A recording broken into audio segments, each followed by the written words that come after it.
como manter a integridade na crise. Segundo o dicionário, integridade é característica ou estado daquilo que se apresenta inteiro, que não sofreu qualquer diminuição, plenitude, ileso, intacto, que não foi atingido ou agredido. Isso é integridade. Imagine você ter que manter-se intacto, pleno, não atingido, não agredido, não sofrer diminuição diante de tudo que ele vai passar. Isso aqui é integridade. Espiritualmente falando, a palavra integridade está muito ligada a Kodash, está ligado a ser santo, a ser separado. Ser uma pessoa íntegra no mundo espiritual significa você andar nos valores de Deus, andar nas leis do Senhor. Ser íntegro no mundo espiritual é ser santo, tanto do lado de fora, mas principalmente do lado de dentro. É você estar andando, se comportando com uma motivação correta, ou seja, aquilo que você vai fazer e como você vai se comportar, fala que o seu coração tem motivação correta no que vai fazer. Ou seja, o que você vai fazer não é para você obter apenas lucro, não é para você se glorificar com aquilo que você vai fazer, mas é você fazer para a glória de Deus. Tanto que a Bíblia vai dizer em Coríntios 10, quer comais, quer bebais, quer façais qualquer coisa, 10:31, faça tudo para a glória de Deus. Integridade é você ser a mesma pessoa quando está acompanhado e a mesma pessoa quando você está sozinho. É a mesma pessoa do lado de fora e a mesma pessoa do lado de dentro. Então, no texto que lemos, nós encontramos a história de José. José é o 11º filho de Jacó, gerado através da sua mulher amada, aquela que ele realmente amava, Raquel. Só que Jacó, ou Israel, ele não tem apenas José, ele tem mais 11 filhos. Ele tem mais um da mulher amada, o Benjamim, o último, o caçula, e ele tem mais 10 filhos mais velhos do que ele, 6 de Lia, 2 da concubina de Raquel, Bila, e 2 da concubina de Lia, Zilpa. Então, nesta casa de tantos filhos e de tantas mulheres, 2 esposas e 2 concubinas, naquela época era possível, infelizmente nós vamos constatar no texto que Jacó não teve sabedoria para conduzir a situação na casa dele, e acabou fazendo com que o que pais fazem, o que muitos pais fazem, geram rivalidade entre os filhos. Porque se você ler o capítulo 37, se puder projetar, versículos 13 e 4, 37, 13 e 4, você vai ver que os irmãos passaram a odiar José. E você vai ver que a causa principal dos irmãos odiarem José não está ligado a José. Muitas vezes os nossos irmãos vão ter um problema conosco de rivalidade, não por causa do irmão, por causa de você. Não foi uma atitude pessoal sua que fez seu irmão ter inveja, ciúmes e ódio de você, mas uma atitude de predileção dos pais, e muitas vezes com falta de sabedoria, usando um filho para dar exemplo para o outro, e acaba colocando um filho contra o outro. A túnica que ele manda fazer, colorida, manda fazer uma túnica, às vezes em algumas versões bordada, era dada ao primogênito, deveria pertencer a Rúben. Só que quando José recebe a túnica, Jacó está dizendo que na cabeça dele, no coração dele, o filho especial e o primogênito do coração não é Rúben, o primogênito do coração é José. E isso vai levar Rúben, por falta de maturidade, a ter uma relação sexual com Bila, e ele vai perder o direito de primogenitura por causa deste pecado. Você vai ver que trouxe consequências na vida de Rúben. E a partir do momento que ele dá a túnica, e ele começa a tratar José diferente, porque José é o primeiro filho mais velho da mulher amada, e os outros 10 são todos filhos de mulher que ele não ama, foram obrigados, né? Lia ou Leia é uma mulher que ele casa enganado, e as concubinas são as servas das esposas. E ele também não tem nenhum amor pelas concubinas, ele tem amor pela esposa, e a esposa que ele escolheu é Raquel. Então agora o filho que ele realmente ama e deseja é José.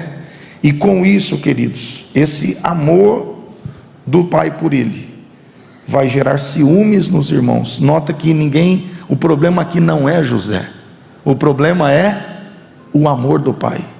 O amor do pai por José, quando José tem o amor do pai e os irmãos não têm, gerou um ciúmes, e o problema vai aumentar muito, porque Deus tem plano para cada um de nós.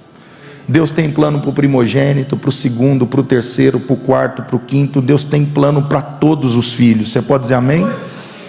Só que quando Deus tem um plano tão grande na vida de José, olha, às vezes você é o 11º filho, mas Deus pode ter um plano tão grande para o 11º, que talvez Ele não tenha para o primeiro. E não é porque você é o primogênito, ou 10º, ou 11º, que existe diferença em valor.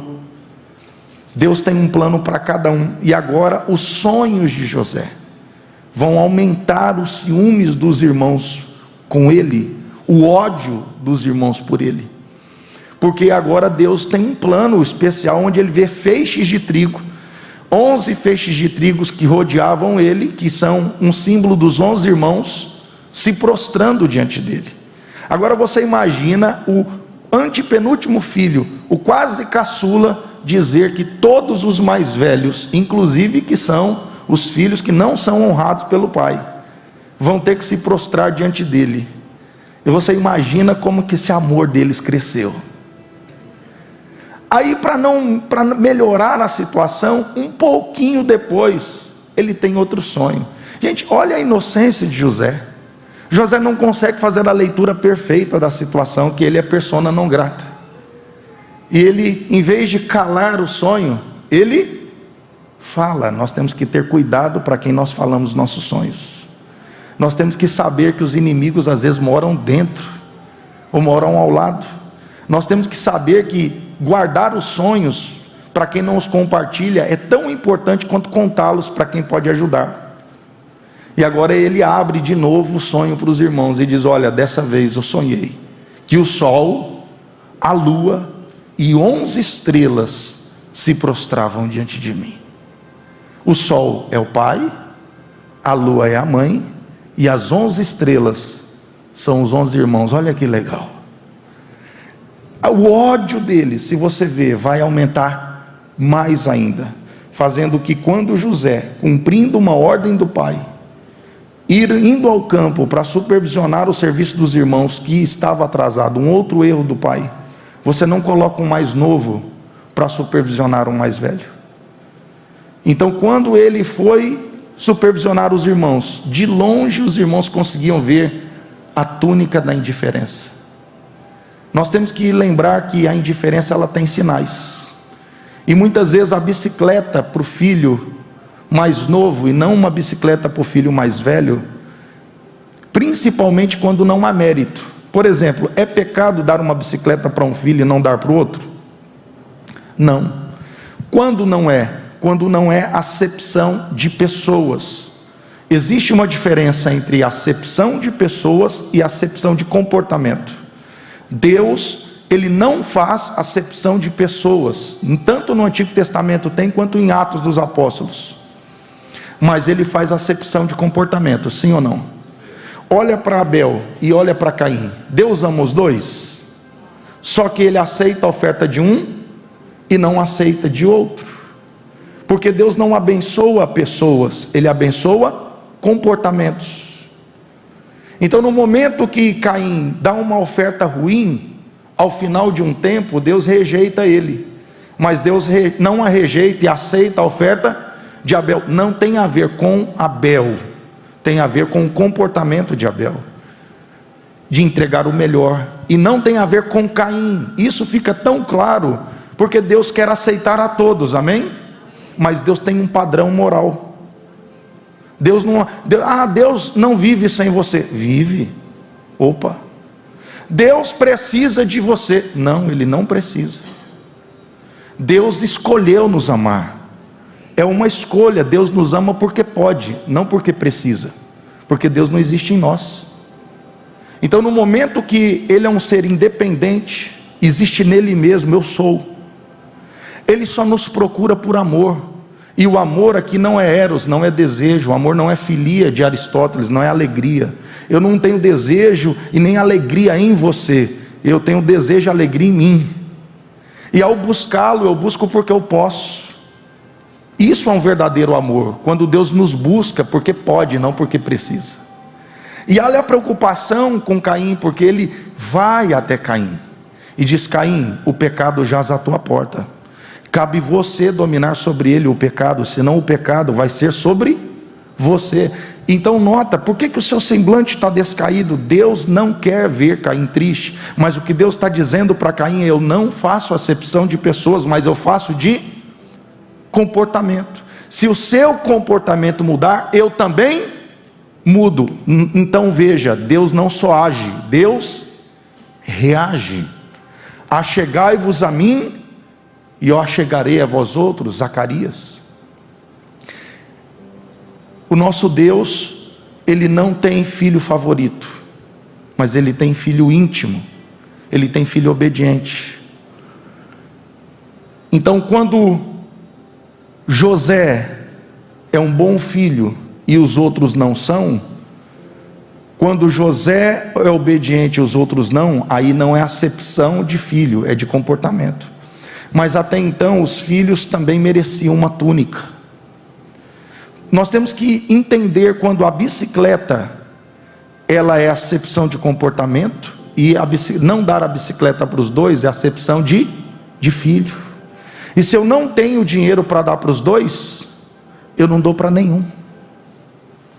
Eu não posso, gente, há um tempo atrás, tinha um garoto, um jovem dessa igreja aqui, muito precioso, eu amo muito ele. E ele tem um filho muito bonito. E ele tira uma foto com esse menino, mas ele tem um outro menino, um mais velho. E ele postava muito foto com o mais novo. É normal, porque quando chega o mais novo, a gente vai tirando foto quem está perto. Mas o problema não é ele, o problema é o que o outro filho pensa e o que o diabo vai falar para o outro filho, quem está entendendo?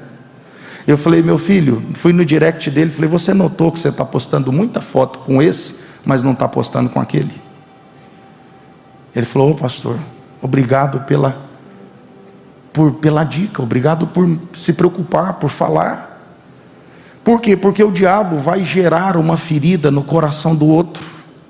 Se você for dar um beijo em um, você tem que dar no outro. Se você falar eu te amo para um, você tem que falar eu te amo para o outro.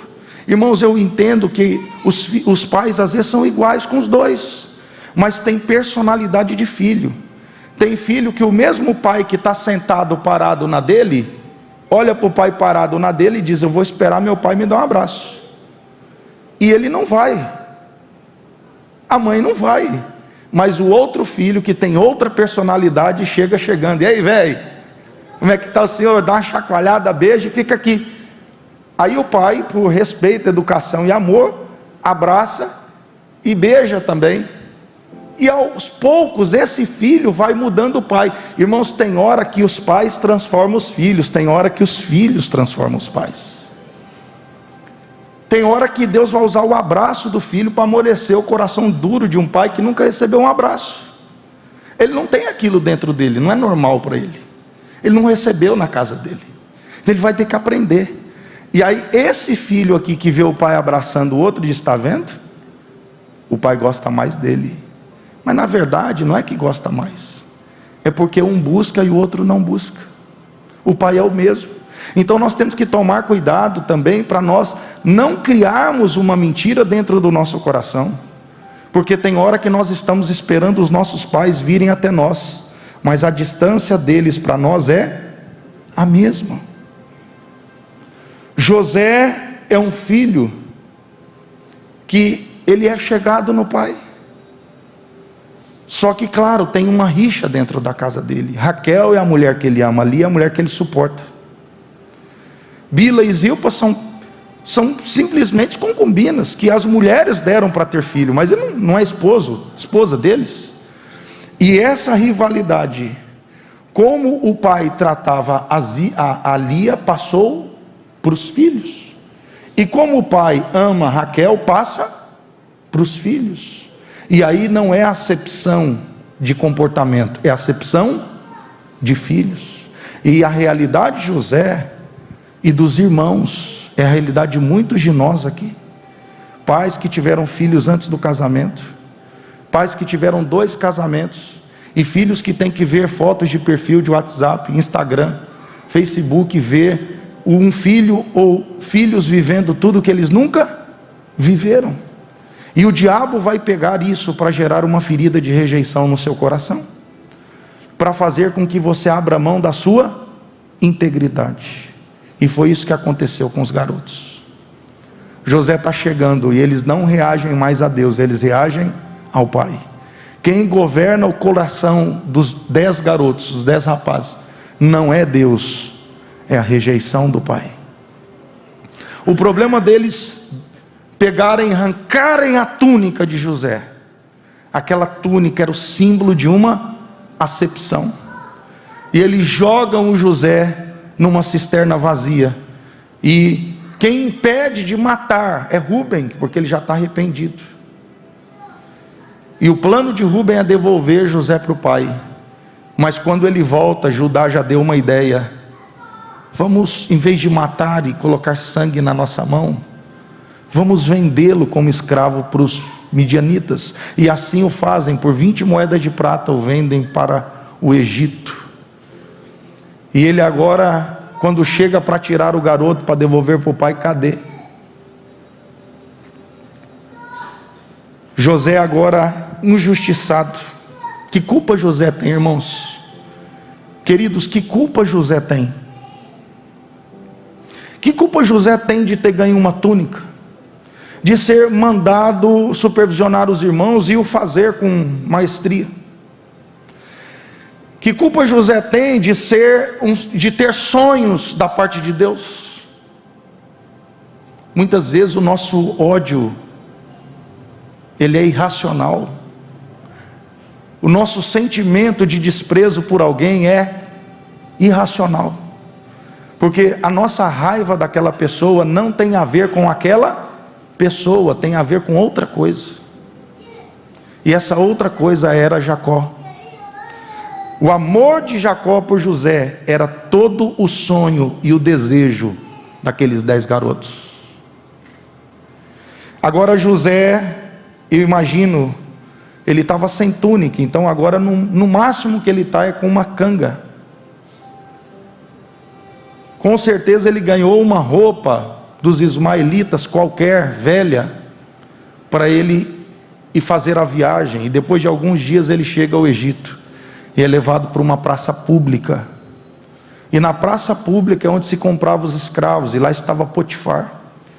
Sabe como você compra um escravo? Você olha os dentes dele, você olha os pés dele, você olha a mão dele, você vê se ele aguenta o trabalho. Sabe quantos anos José tem? 17.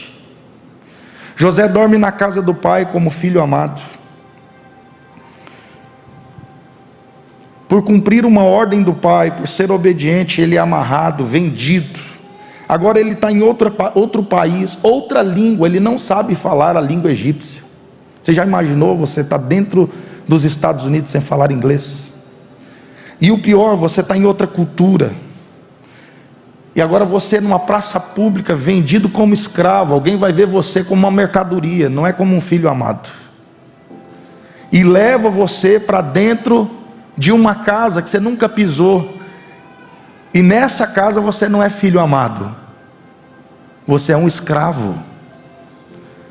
E como escravo agora, José se comporta do mesmo jeito que se comportava na casa do pai. E por causa da integridade de José, ele é novamente injustiçado. José não vai ser injustiçado porque ele é um mau caráter.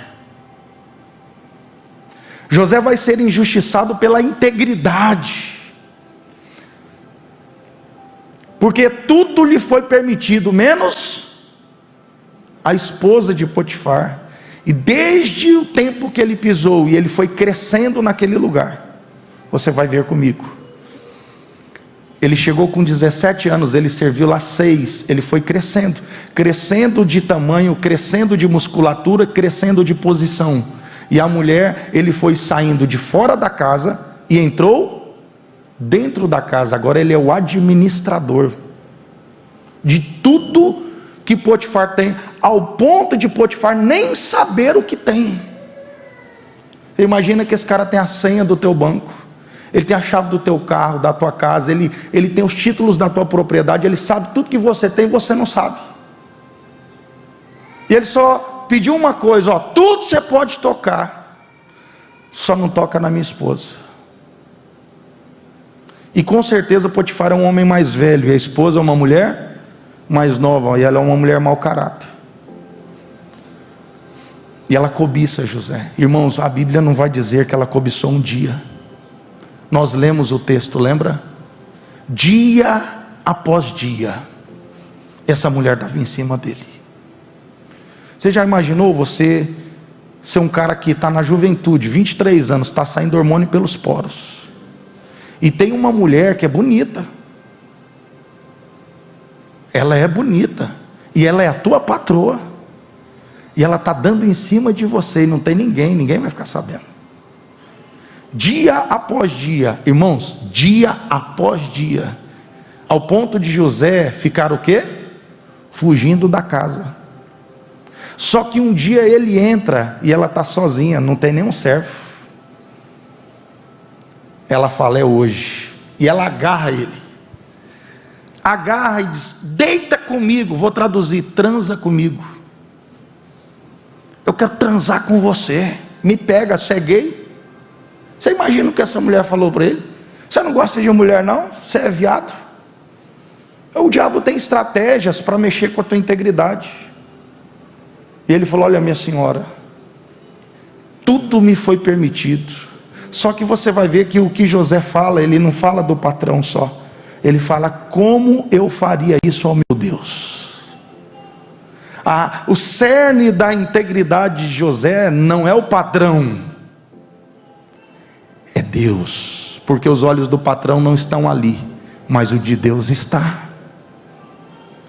A integridade de José não tem a ver com o amor pelo patrão, tem a ver com o amor por Deus, você está entendendo? Nenhum homem, nenhuma mulher será fiel, se não amar a Deus sobre todas as coisas. Eu tenho 19 anos de casado, eu nunca traí minha esposa e nunca vou trair, com a graça de Deus. Só que eu não farei isso, não é por causa da minha esposa, eu nunca farei isso por amor ao Senhor. Os olhos dele estão comigo onde eu vou.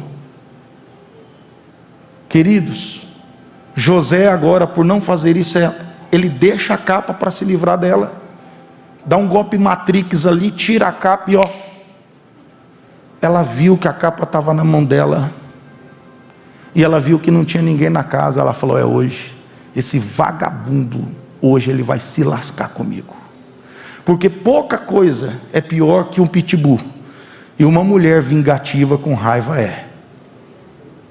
E ela falou, está lascado. E ela começou a gritar, socorro, socorro. Isso aqui não está na Bíblia, só na minha que está. E ela grita, ela desespera. Gente, aquele teatro de Hollywood, ela ganhava um Oscar. Vagabundo, tentou me estuprar, deitou do meu lado, olha aqui a prova. Irmãos, o Potifar sabia quem era José, sim ou não? Tanto que ele poderia ser morto, mas entre ser corno e entre colocar um escravo bom na cadeia, ele preferiu o quê? entre ter que abrir mão da mulher e passar uma vergonha, ele prefere praticar uma outra injustiça. Então nota comigo, José é promovido, de filho amado para escravo, por causa da integridade. E 6 anos depois, agora com 23, ele é promovido de escravo a presidiário. Aquele garoto que era amado, e que Deus deu um sonho, que o sol, a lua e 11 estrelas iam se prostrar diante dele, está sendo levado 6 anos depois de uma prisão, de uma escravidão, para uma prisão federal, porque era a prisão da guarda de Faraó. Essa era a prisão mais séria que tinha, só tinha menino bom lá. Era uma prisão de honra. Nota que era a prisão do capitão da guarda, só ia presos importantes. Então o patrão dele colocou ele num lugar bom. Isso aqui já te mostra que ele tem suspeitas da esposa.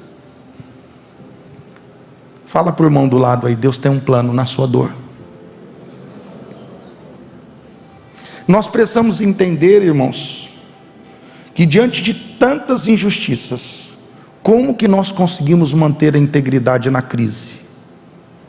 Será que depois de você ser fiel a Deus e a seu pai, ser fiel a Deus e ao seu patrão, e sendo injustiçado uma vez após outra, será que você mantém a integridade? José nos ensina lições valiosas de como manter a integridade na crise. Primeira lição que José nos ensina: não permitindo que o lugar em que estamos, vou repetir, não permitindo que o lugar em que estamos e o momento em que atravessamos nos roube a identidade de filhos amados de Deus. Uma das coisas mais difíceis que tem é atravessar momentos de dor e sair do outro lado inteiro. Quem já atravessou momentos de dor aqui? Momento de dor extrema. Um abandono, uma rejeição, uma traição. Traição do pai, da mãe, traição de um irmão, traição do cônjuge, traição de uma pessoa que se acreditava muito. E quanto maior o nível da sua fé na pessoa, da sua idealização, maior será o nível da sua decepção. É desafiador sair do outro lado inteiro, sair mais forte. Isso requer ter muita intimidade com Deus, para que a nossa integridade não sucumba em meio ao que nós estamos atravessando. José não havia sido traído por seu pai, nem por sua mãe. Isso lhe ajudava a manter a sua identidade de pessoa valiosa. Você entende que muitas vezes nós temos que focar naqueles que não nos abandonaram, naqueles que não nos traíram, naqueles que não nos desvalorizavam, porque é isso que vai nos ajudar a manter a integridade também. José tem um pai que o ama, José tem uma mãe que não o abandonou, que o ama. José tem um pai que não o traiu, tem uma mãe que não o traiu. Você entende que nós temos que focar em pessoas que não fizeram conosco isso? E José, ele vai encontrar forças, e ele vai manter a resiliência dele, olhando para a perspectiva de sair daquele lugar para voltar para um lugar onde ele é amado. Sempre vai ter um lugar onde você é amado por Deus. José está focando em voltar para casa. Queridos, haverá momentos e lugares que ninguém poderá estar com você. Tem crises que ninguém vai passar com você. Tem crises que ninguém vai estar com você. Ninguém vai poder passar por você. E se nós não estivermos com Deus dentro de nós e ao nosso lado, nós vamos sucumbir e nós não vamos conseguir manter a integridade. Tem hora que você fala: pastor, ninguém ficou do meu lado. verdade. Porque tem crises que nós vamos ter que passar sozinhos. Porém, o que mais dava forças a José não era só a memória de um bom pai e de uma boa mãe. Não era só a memória de que tem gente que não traiu a gente, que tem gente boa que nos ama, mas era saber que o Pai eterno, Deus, estava vendo tudo e que Deus não tinha o abandonado.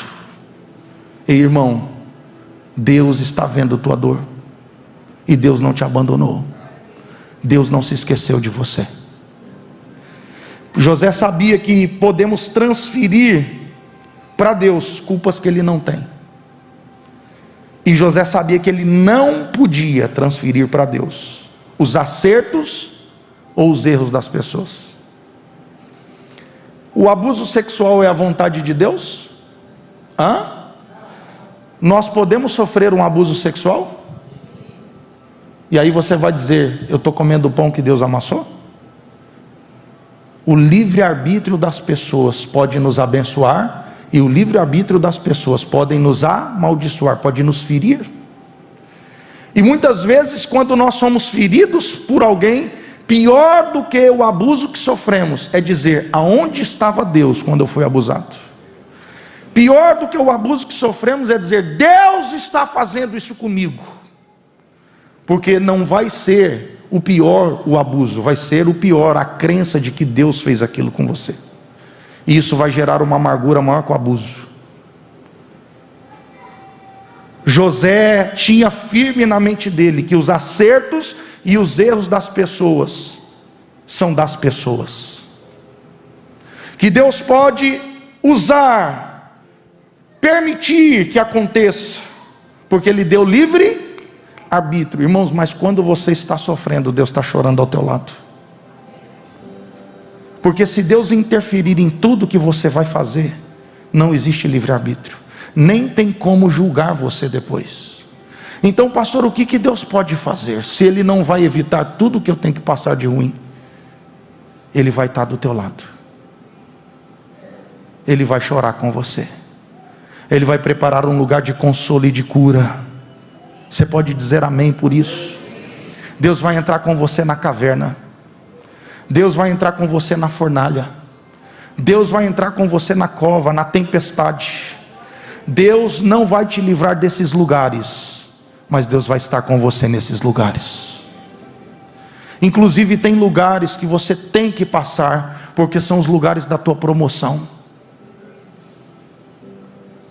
Entenda que tem coisas que não é propósito de Deus, mas é permissão de Deus.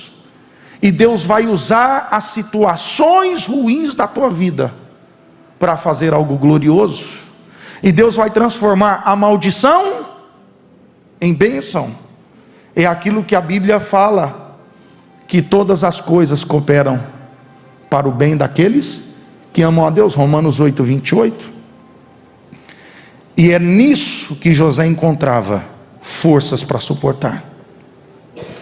Mas ao sofrermos, nós temos que nos perguntar, gente, se as dores são dores de José, ou se são dores de Rúben, dores de Judá. O que são dores de José? Dores de José são dores de Jó.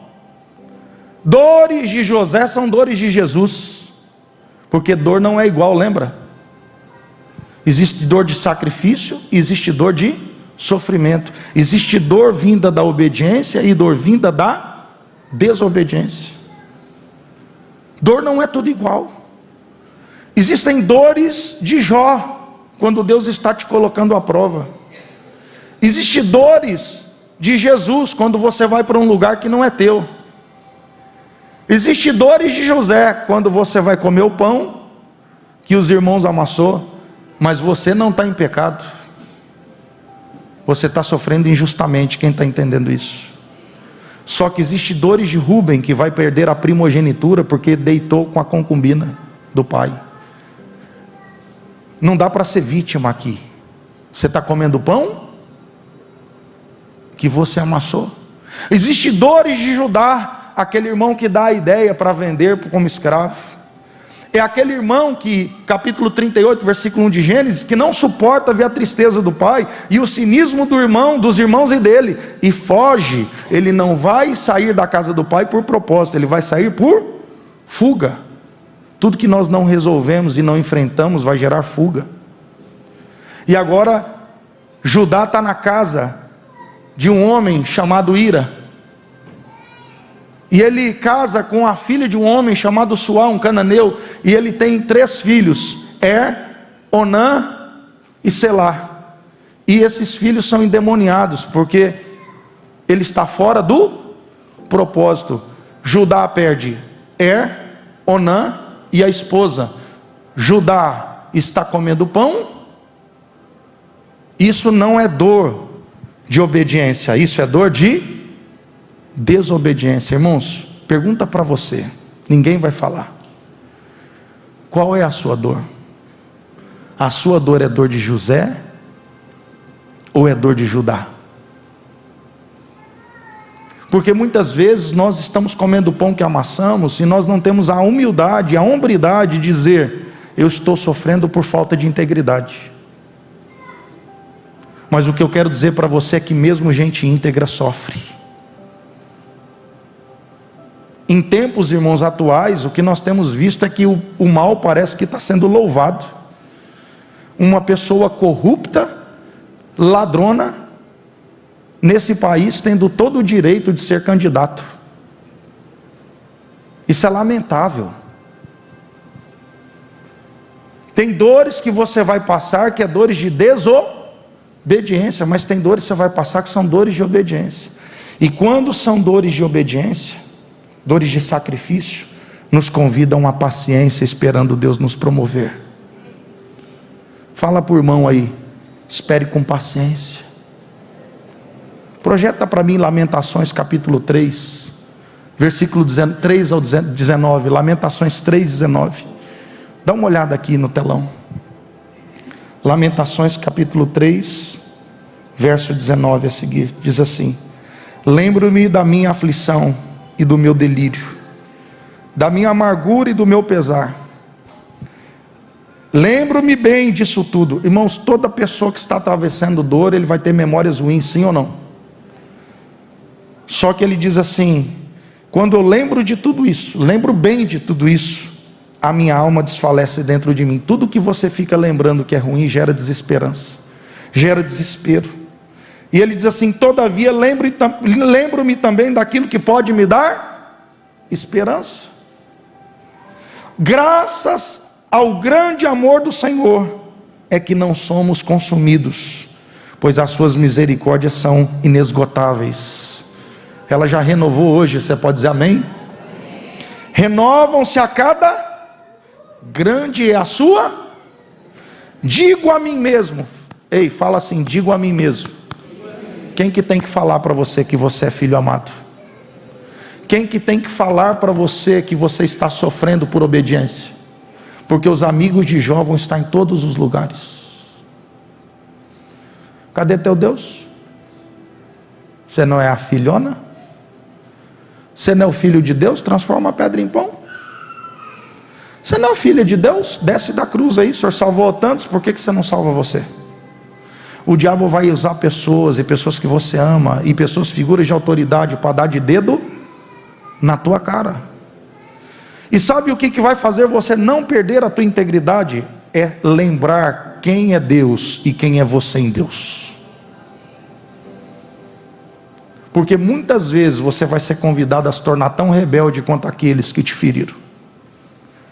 E se você não agir, você vai reagir, você vai dar o troco. Injustiça não te convida a dar o troco, é justo. Olho por olho, você vai se tornar igual. A quem você reage é quem te governa. A quem você reage é quem te governa. Lembro-me a mim mesmo. Ei, quem que tem que lembrar você do seu valor? Deus? Digo a mim mesmo. Tem dias que não vai ter ninguém para dizer para você. Tem dia que você precisa que um pai fale: eu te amo, filha, senta aqui. vou estar com você. Você não está sozinha. Tem dia que você precisa de uma mãe dizendo: ei, minha filha, tudo vai passar. Vai passar. E não tem uma voz, cri, cri, cri, cri, cri, cri, cri, sozinho na carruagem rumo ao Egito, chorando, sozinho a caminho da prisão, chorando, e não tem uma voz para consolar ele, humana, mas tem uma voz de Deus. Essa voz de Deus está falando com você hoje, agora. Nós temos que saber por que nós estamos indo para o cativeiro e por que estamos indo para a prisão. Se for por causa de um erro, nos convida ao arrependimento, porque culpa é um convite ao arrependimento, não ao suicídio. Culpa é um convite ao arrependimento e não à desistência. Você pode dizer amém? Culpa é um convite a uma confissão e não uma fuga para outra cidade. E se nós não enfrentarmos, colocar em frente o que ficou para trás, nós vamos passar uma vida fugindo. E nós não vamos viver dores de propósito. Nós vamos viver dores de fuga, porque a dor do propósito te promove. O Senhor é minha porção, portanto, no pastor Fábio esperarei.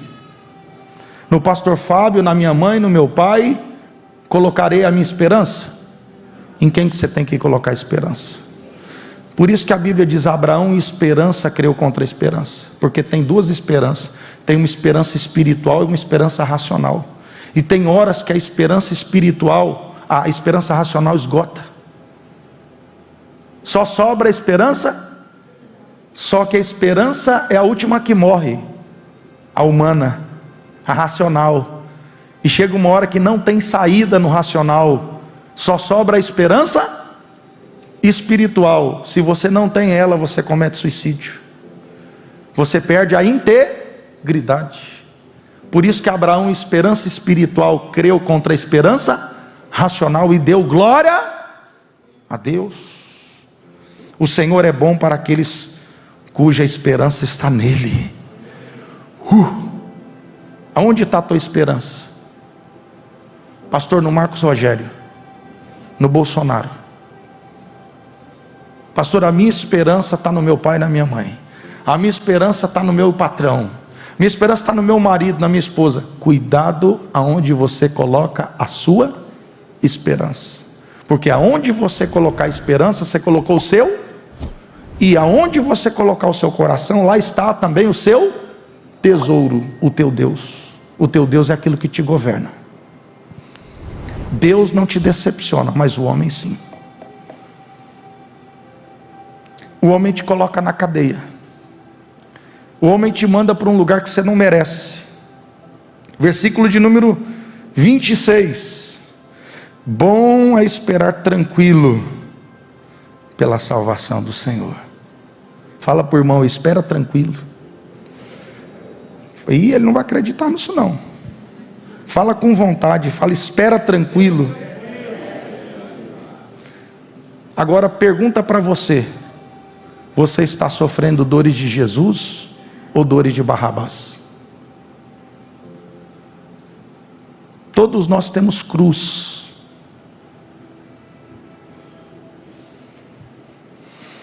Tem cruz que nós carregamos que não são nossas. Tem cruz que nós vamos, que não é nosso. Inclusive o diabo vai dizer para você: desce. Mas essa cruz tem propósito, irmã. Sabe por que você está aqui nessa manhã? Não está alcoolizado, não está drogado, não está caído numa esquina, não está saindo de um motel amargurado. Sabe por que você está aqui essa manhã? Porque Jesus foi na cruz por mim e por você.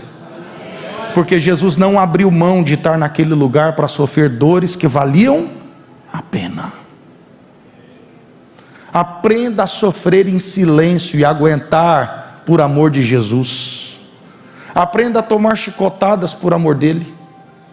Aprenda a não negá-lo.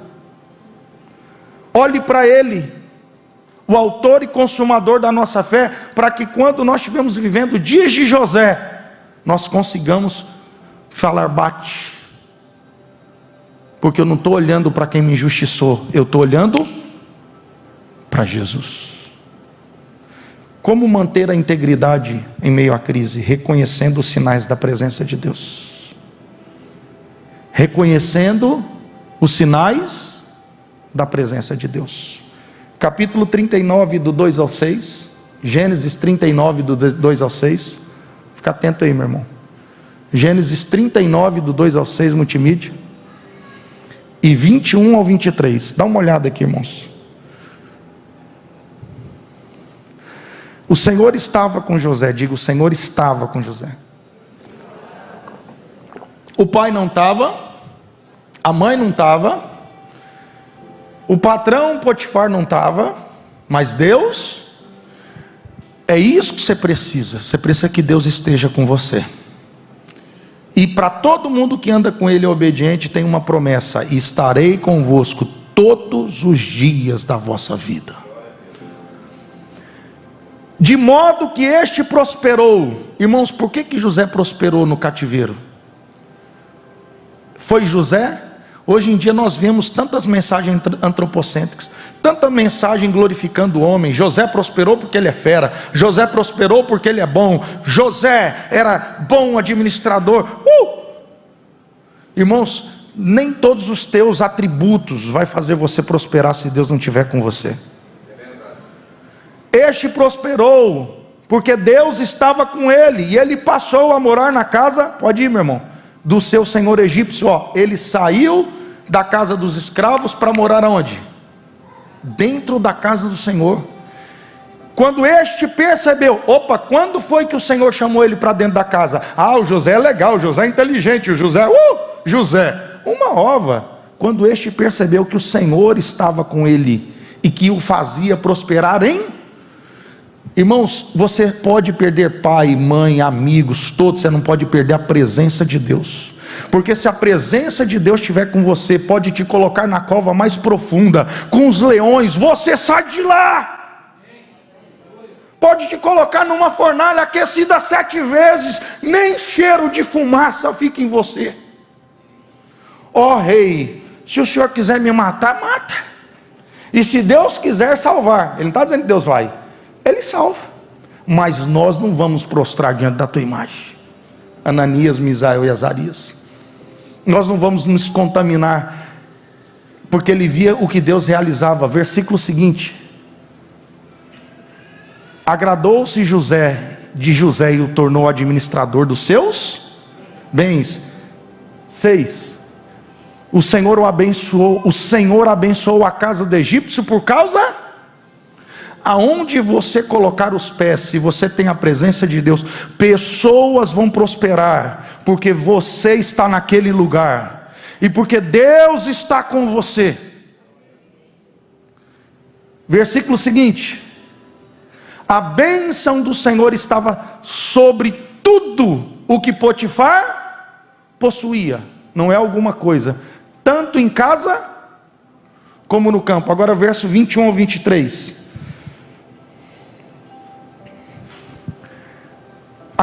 Mas o Senhor estava.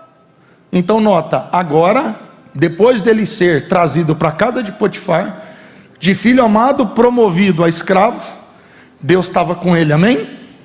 Agora ele promovido de escravo a presidiário, quem que continua com ele? E o tratou com o quê? O Potifar com maldade, a mulher de Potifar com maldade. Irmãos, quando o homem te trata com maldade, Deus te trata com bondade. Mas Deus não está tratando José com bondade só porque José é legal, é porque ele é obediente. O cuidado de Deus conosco fala de nós sermos filhos obedientes. Pode passar. Concedendo-lhe a simpatia do carcereiro. Ei, irmãos, quem que fez José cair na graça do carcereiro?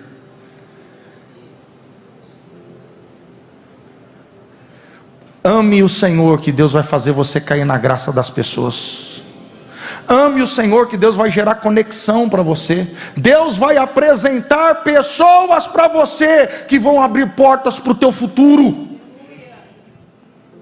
Nos lugares mais improváveis, Deus vai colocar o lugar do teu salto para sair da cadeia. Lá naquele lugar, José caiu na graça. Como que eu me mantenho íntegro nas crises, reconhecendo os sinais da presença de Deus? O que José está vendo? Eu não posso manter uma atitude de escravo, nem de filho. Perdão, não posso manter uma atitude de escravo, nem de presidiário. José mantém uma atitude de filho. Então, na casa de Potifar, ele não trabalha como escravo, ele trabalha como filho. Na prisão, ele não se comporta como o chefe do Comando Vermelho e do PCC. Ele tinha tudo para amargurar de, sabe de uma coisa? Já fui bom filho, bom escravo, só me lasquei. Agora sabe de uma coisa? Que eu vou ser o doido. Ele não amargurou, ele não deixou o meio influenciar ele. Ele não deixou as injustiças do passado destruírem o seu bom comportamento. E é só por isso que Deus vai promover ele, porque ele vai se manter íntegro mesmo diante das injustiças. Ele não deixa o meio influenciá-lo, ele influencia o meio. O texto diz que é a graça de Deus que vai abrir portas para José.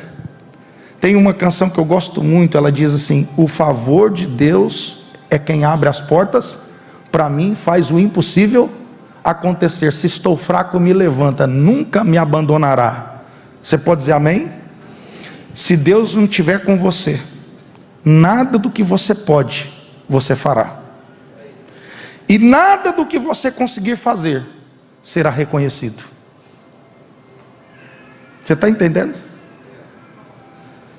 Deus abre as portas que ninguém pode, e Deus fecha as portas que ninguém pode. Deus, ele abre as portas, mas você tem que aproveitar as oportunidades. Sabe por que José aproveita as oportunidades? Porque ele não fica preso nas injustiças do passado. Ele não entra num vitimismo, num comportamento amargurado Dara.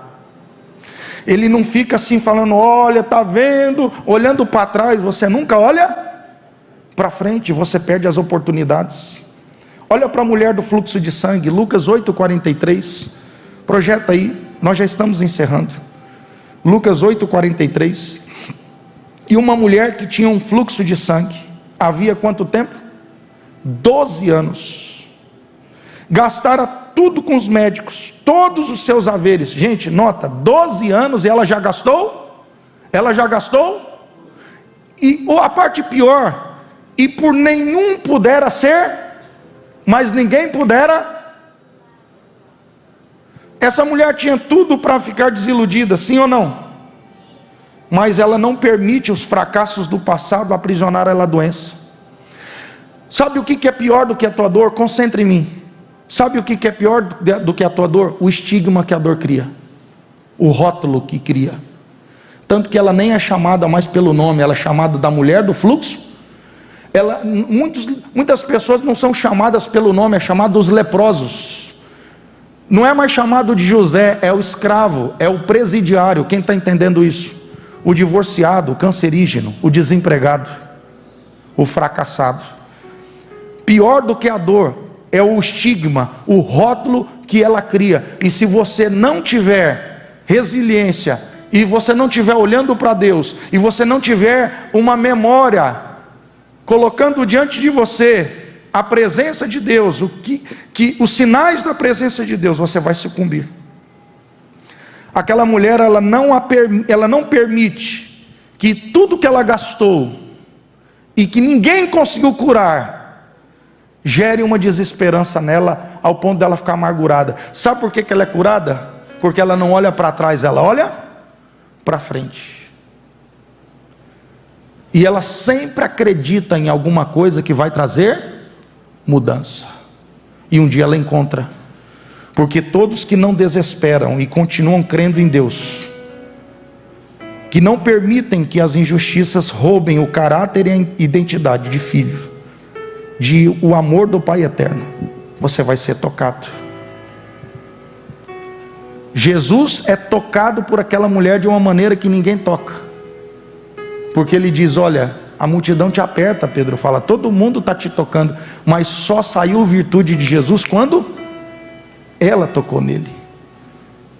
Olha, não é quantas vezes você entra aqui e sai, é quantas vezes você toca nele aqui dentro, é quantas vezes você toca lá no teu quarto. Quando você toca nele com a sua obediência, com a sua integridade, Deus olha para você. Deus está atento, irmãos, a corações obedientes. Não permita que as perdas do passado roubem a sua esperança de nova conquista. Não permita. Perdi tanto, não, mas eu vou conquistar algo novo. Eu fracassei, não, mas tem um lugar de vitória aqui na frente para mim. Não é olhar para o que você perdeu. Nunca permita que um momento de sua vida transforme você naquele momento. Vou repetir: nunca permita que um momento de sua vida transforme você, sua vida inteira, naquele momento. Todo mundo tem dias de Pedro, todo mundo tem dias de Judá, mas Judá terminou diferente como começou. Tem algo que Deus falou para mim muito poderoso, anote isso: nunca surgirá um Pedro se um Cristo não curar a identidade de um Simão. Nunca surgirá um Pedro se um Cristo não curar a identidade de um Simão. Os Pedros estão por aí, amém? E eles só vão surgir se tiver um Cristo para acreditar num Simão. Sabe o que é acreditar? É dar crédito a quem não tem mais crédito. E você só vai chegar a ser Pedro se você tiver fé naquele que pode transformar o teu caráter. Pedro não confia nele, mas ele confia em Jesus. E Jesus diz para ele: tu me amas, tu me amas, tu me amas, apacenta os meus cordeiros. Jesus está entregando o objeto da morte dele para quem o traiu. Sabe o que Jesus está dizendo para ele sem palavras? Eu continuo confiando em você. E sabe o que faz Pedro acreditar? Que ele diz assim: você é novo e vai ser velho, e vai morrer uma morte que me glorifica. Sabe o que Jesus está falando? Você vai dar certo. José é aquela pessoa que está ouvindo a voz de Deus, dos sinais de Deus. José não permitiu que as injustiças sofridas fossem desculpas para trabalhar de forma relaxada. Irmãos, quantas pessoas trabalham de maneira relaxada e permite que o ambiente influencie o comportamento? Meu patrão não merece, meu pai não merece. Você não está reagindo a Deus. Quer comais, quer bebais, quer façais qualquer coisa, faça tudo para a glória de Deus. O meio te influencia e você começa a virar amargurado, murmura, reclama, trabalha de qualquer jeito, chega atrasado. E sabe o que isso vai fazer? Olha, por mais que Deus queira abrir portas para você, você não passa por elas, porque você tem que cooperar com Deus. Quem está entendendo isso? Sabe por que muitas vezes nós não cooperamos com Deus? Porque deixamos a amargura entrar no nosso coração, e em vez de nós influenciarmos o ambiente nos molda. Sabe por que José não permitiu que o ambiente o moldasse? Porque ele nunca aceitou dentro dele o rótulo de escravo e nem de presidiário. Ele continuava sendo filho, tanto na casa de Potifar quanto no presídio. Eu imagino José com o espanador limpando a cadeia, cantando: Animani, animani, elemachenema, evriat, hamashia. Rapaz, esse cara é doido. Esse cara está cantando na cadeia. E todo mundo sabe quando você é inocente. Sabe ou não sabe? Esse cara aí está aqui por injustamente. E ele está lá limpando. Tanto que ele tem a chave da cadeia. Você já imaginou o Fernandinho Beiramar com a chave da cadeia? Vai fazer uma festa. Nos piores lugares, Deus vai te colocar no melhor lugar, se você manter o ânimo. Sabe por que você vai sair desse lugar? Se você não aceitar o lugar. Quem está aqui, reaja. Eu sei que é um culto da manhã, eu sei que você está acordando, você está indo de 0 a 100, no final da tarde que você vai estar em 100, mas reaja à palavra de Deus.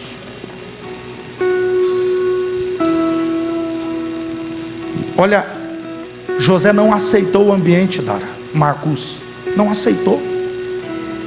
O problema é que muitas vezes nós deixamos o ambiente falar para nós quem nós somos, e nós não falamos quem somos para o ambiente. E nós queremos que Deus transforme a nossa vida sem nenhuma atitude.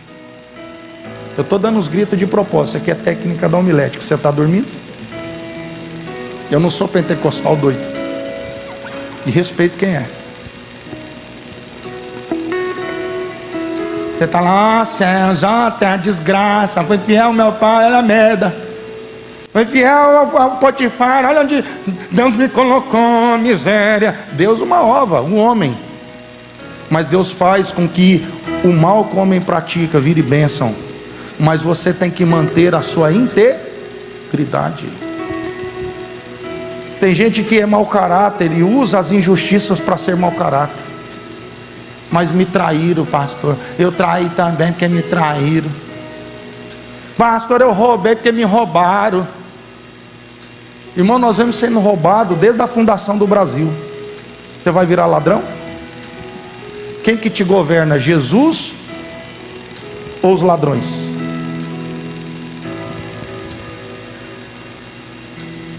Daniel não permitiu que a Babilônia o governasse. Ananias, Misael, Azarias não permitiu que a Babilônia o governasse. Jesus não permitiu que a rejeição. Jesus foi rejeitado, duvidado, negado, abandonado, injustiçado e humilhado por seu povo. Mas sabe a quem ele reage? Ao amor de Deus. Pai, perdoa-lhes, porque eles não sabem. Sabe por que Jesus vai para a cruz?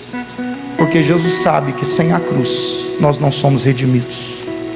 Ele sabe que sem as suas feridas nós não seremos curados. Quem está entendendo isso? Faça as suas feridas terem sentido, para você poder suportá-las. E para nós encerrarmos, como manter a integridade na crise? Não perdendo a visão da promessa. Não perdendo a visão da promessa, porque em meio às tribulações vira uma grande névoa na nossa frente, um grande nevoeiro que a gente vai se perdendo de tatear as promessas. Projeta para mim, multimídia, Gênesis 37, 7 e 9.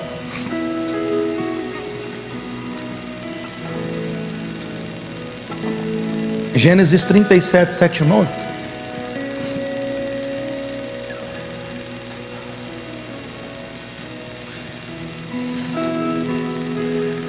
Estávamos amarrando os feixes de trigo no campo. Vamos lá, irmão. Quando o meu feixe se levantou e ficou em pé, e os teus feixes se ajuntavam ao redor do meu e se curvavam diante de mim. 9. Depois teve outro sonho e o contou aos seus irmãos. Tive outro sonho, e desta vez o sol, a lua e 11 estrelas se curvavam diante de mim. Nunca perca a visão da promessa. Nunca perca. Nunca tire de sua vista o que Deus prometeu para você. Nunca se esqueça que depois da provação vem a glorificação, se você se manter íntegro. Depois da cruz vem um nome sobre todo o nome. Depois da casa de Potifar e da cadeia vem um palácio. Mas para quem resistiu, para quem resistiu. E para resistir você tem que lembrar do que Deus prometeu, porque senão nós não resistimos. O mundo tem banquetes maravilhosos, tem convites lindos, e se você não continuar mantendo a promessa de Deus na sua memória, e para isso você tem que meditar na palavra. Versículo 24, digo a mim mesmo, lembra? Digo a mim. Salmo 42, 5, põe a sua esperança em Deus, está lá. Quero trazer à memória aquilo que me dá esperança. E o salmista diz: minha alma, coloque a sua confiança em Deus. Romanos 8, 28, 1 Coríntios 10, 13, Deus não dá nada além daquilo que a gente pode suportar. Junto com a prova dá o escape. É meditando na palavra, é lembrando do que Deus prometeu, é lembrando quem Deus é, que faz você permanecer fiel no dia que você está sendo convidado a não ser. Não perca de vista, irmãos. Muitas pessoas sucumbem porque elas não conseguem manter diante delas a promessa. Gênesis 40, 14, 15 e 23, multimídia. Gênesis 40, 14, 15 e 23. Nós vamos encerrar mesmo, fica tranquilo. Fale de mim Quando tudo estiver bem com você, lembre-se de mim e seja bondoso comigo. Lembra que eu te falei que nos lugares que Deus te coloca, Deus vai gerar conexões para o seu futuro? Sabe por que passou o padeiro e o copeiro pela cadeia? Porque Deus estava preparando um sonho 2 anos depois. Mas Deus não vai deixar lembrar de você antes da hora. Tem hora que você fala: Senhor, me lembra de mim. Não é a hora. Deus não vai deixar ninguém lembrar de você antes de você estar pronto. Cadê, irmão? Não desiste não. Fale de mim ao faraó: tire-me desta prisão. 15. Pois fui trazido à força da terra dos hebreus. Agora o versículo de número 23. O chefe dos copeiros, porém,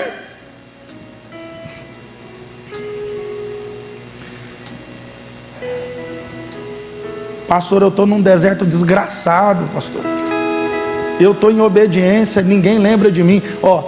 17 com 6, 23 com mais 5 na cadeia, 28 anos. O cara só foi lembrar dele com 30. Só que Deus só vai deixar você sair do lugar quando chegar a hora. Deus deu 6 anos de faculdade para José na casa de Potifar, porque Deus estava fazendo um laboratório de gestão na agricultura. Deus estava dando faculdade de agronomia, zootecnia, estava dando faculdade de veterinária, tudo para ensinar ele a lidar com a terra e a administração. Depois Deus deu uma faculdade de 7 anos para ele de lidar com gente difícil, gestão de pessoas, gestão de conflitos, RH, o tanto de faculdade que Deus preparou para ele na cadeia, porque ele vai gestar a maior crise alimentícia da história do Egito, e ele é estrangeiro. Deus já ensinou a ele a lidar com rejeição e ódio na casa do pai, na casa de Potifar, e agora onde?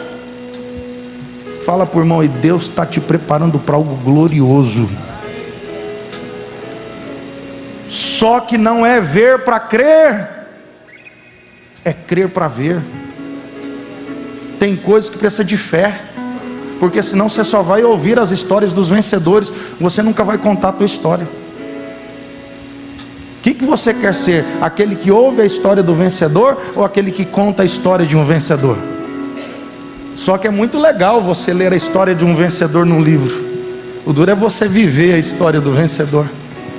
Fala por irmão e resista. Como manter a integridade na crise? Primeiro, não permitindo que o lugar em que estamos e o momento que atravessamos roube a nossa identidade de filhos amados de Deus. Segundo, reconhecendo os sinais da presença de Deus. Terceiro, não perdendo a visão da promessa. José manteve-se fiel a Deus porque não perdeu a identidade de filho, porque soube reconhecer os sinais da presença de Deus em meio a todos os males que acontecia, e os seus sonhos estavam vivos dentro dele, e ele se manteve obediente por causa desses sonhos, e por isso os sonhos o cumpriram. Então hoje o Pai eterno, que é Deus, que está aqui, te convida a olhar para o amor dele.